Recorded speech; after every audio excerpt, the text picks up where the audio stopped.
Hey guys, welcome back to Real Housewives Recaps. I'm so glad you're here.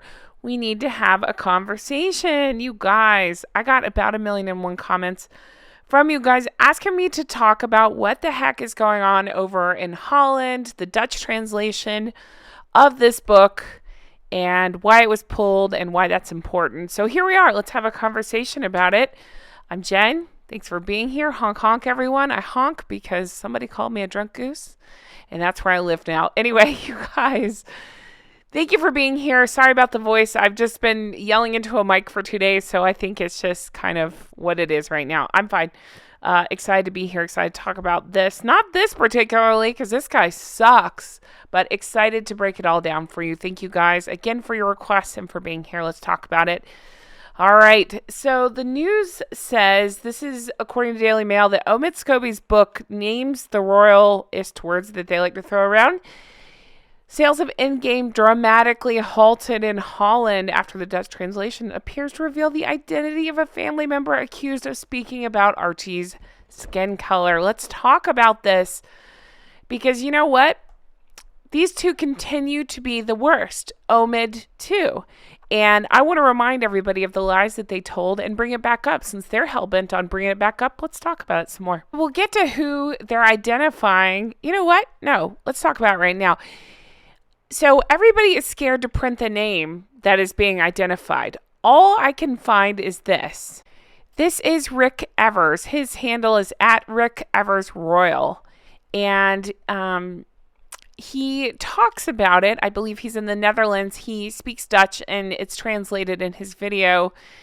And he says, he alleges, I have to put allegedly on there because nobody else is printing this. He's alleging, he actually reads from the page that it is Charles, King Charles, that they have named in this book.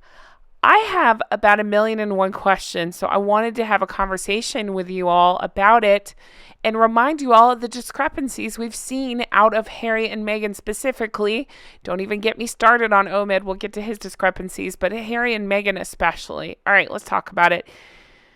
So he names Charles as one of, the ist word again that they're throwing around. Anyone else find this not to make any sense at all? I'm not talking about this guy. This guy seems great. I'm talking about Omid himself can't keep his story straight. He said that because of libel laws or something like that, he wasn't going to print the name.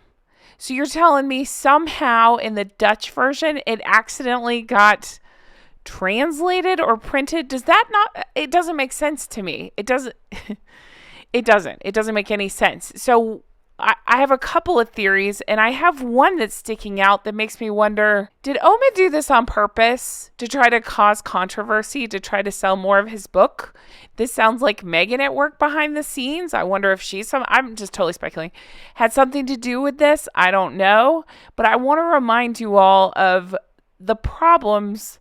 There are so many, but the specific problem I have with this whole ist story, I say it like that. I've explained it before because YouTube does not like that word. So you know what I'm talking about, the ist words that they love to throw around involving race or massage or anything else. At the end is ist. That's what we're talking about. All right. I just want to remind you guys that during this interview, they couldn't even keep their story straight. Meghan had a different story than Harry about this. Meghan said there were concerns and conversations about how dark his skin might be when he was born. And it happened in the months that she was pregnant with Archie. Okay. Harry makes claims suggesting it happened before he and Meghan even got married. That it was right at the beginning and there were obvious signs before they got married that things were going to be hard. So he's tying it into that time frame. So again, they can't even keep their story straight about this.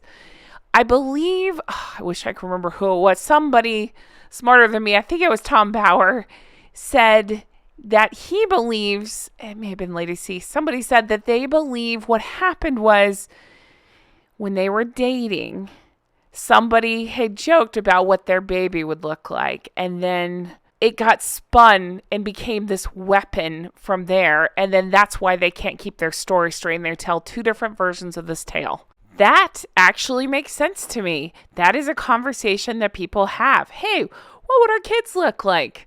You don't believe me? Go watch a Chris Rock stand-up special. He did a great job explaining that every community has this conversation. I would also like to remind you, it was almost in the same breath that Meghan said that Archie would not be given a title based on this ist stuff, which has not been true. He has a title.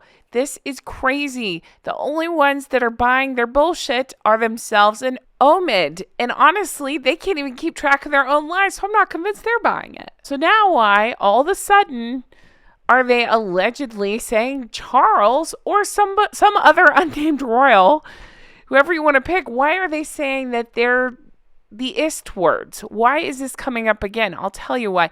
So they can sell books and continue to play victim. Theory is this, is that it actually, a very generic conversation happened when Harry and Meghan were dating. Like I said, just like I was just saying, and it got relayed back to Meghan and she got pissed and she held on to it and it came out in this interview. But instead of telling the truth, because she's incapable of doing that, she has to make herself a victim. So she instead used Archie as her example by using his name, talking about a baby. It makes it a more personal story, something that people are going to, more sensational, something people are going to react to. They know this. That's why they did this. They have nothing else, so they're back to professional victims. And so here we are. Here we are with this stupid book. They can pretend like they had nothing to do with it. We can all see through it. It's my opinion that they clearly work together, because how else would Dum Omid have stories? But again, I go back to the original question. So if this book printed the name, well, that means that the name had to have been in there. You can't just blame it being in Dutch and they just threw in the name Charles, if that's the name that they printed, according to that, that guy was showing you from Twitter. If that's the case, then the printer didn't just decide to stick the name Charles in there. I guess the Daily Mail reached out to the Dutch publisher that just said, sorry, we've just been told to put the title on hold for now, so that's what we've done. Clear as mud, right? So it's crazy, it's confusing. I'm still wrapping my head around it and getting all the details. But anyone else hope that Charles sues the absolute pants off all of them? I do. I know he won't. He's royal, all that stuff. But seriously, when is enough enough? These three continue to throw out these allegations with no proof. Nothing, and contradicting themselves along the way, and yet they just expect people to buy it, and obviously some people are buying it, and see the sugars for details. But unbelievable, crazy. I hope Scooby-Doo gets in a lot of trouble for this one. We'll see what happens. I do have to wonder, though, if it's not a publicity stunt. I don't understand it. I can't even answer how it would be, but it just reeks of that, to get people talking about this book. Like, oh, they had to stop printing over there. Oh my gosh. But I just thought I'd take this opportunity, since they're spreading this stuff, to remind you all that they're lying liars who lie and will continue to lie. So anyway, guys, as more stuff comes out about this, I'll be talking about it. Unbelievable. Unbelievable. Still waiting on my copy. As soon as I get it, I'll be deep diving into it. But as more stories like this come out, I'll be talking about that as well. You guys are the best. Thank you so much for being here, for all the support. I want you to know how much it means to me, how much I appreciate it. And as more stuff like this comes out, I'll be talking about that too. I hope you all have the best day, and I'll talk to you again soon. Bye-bye.